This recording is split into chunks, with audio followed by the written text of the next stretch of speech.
Il y a une chose que tu dois accepter si tu veux réussir ta boîte. Un truc obligatoire. Mais aussi terrifiant. C'est que le ridicule rend fort. Un entrepreneur qui débute est ridicule. Généralement, ça ressemble à un mec en jogging dans sa chambre qui tape des lignes de code sur son PC. Ou à une nana assise sur ses WC qui poste des citations pour les 15 abonnés de son compte Instagram. Quand j'ai débuté en 2012, ça ressemblait à ça. Un garçon de 17 ans mal dans sa peau, qui tournait ses premières vidéos dans la chambre de sa sœur. Point avec des stickers Apple sur l'armoire et une peluche marsupilami sur l'étagère. N'importe qui de normalement constitué. Point aurait pensé que j'étais mignon avec mes rêves. Point mais que jamais je n'y arriverais. Ce que je faisais n'était pas sérieux.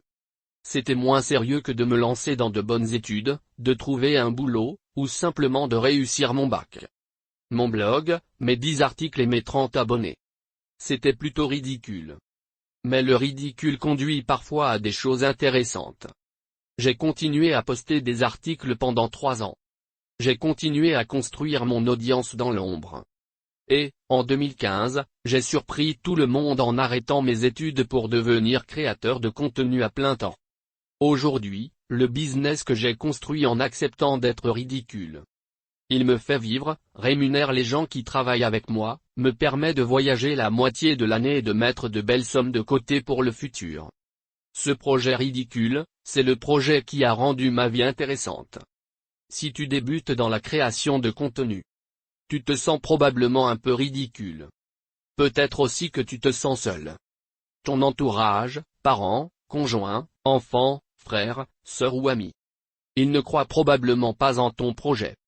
Peut-être qu'ils essayent de te raisonner, de te dire que tu vas droit dans le mur. Ou peut-être qu'ils font semblant de t'encourager pour te faire plaisir. Point mais tu sens bien qu'ils n'y croient pas une seule seconde. Et ça fait mal. Tu aimerais tellement leur prouver que ce que tu fais est sérieux. Mais pour l'instant, tu n'as rien à leur montrer. Et tu continues à subir les railleries au repas de famille. Pourtant, tu sais des choses qu'ils ne savent pas. Tu sais que le web est une révolution, et que le job que tu t'apprêtes à te créer sera sûrement bien plus solide et durable que le leur. Tu sais que tu développes des compétences qui vont te servir toute ta vie, comme la vente, la capacité à construire une audience et l'art de transmettre des idées. Tu sais que tu es dans une démarche de développement personnel,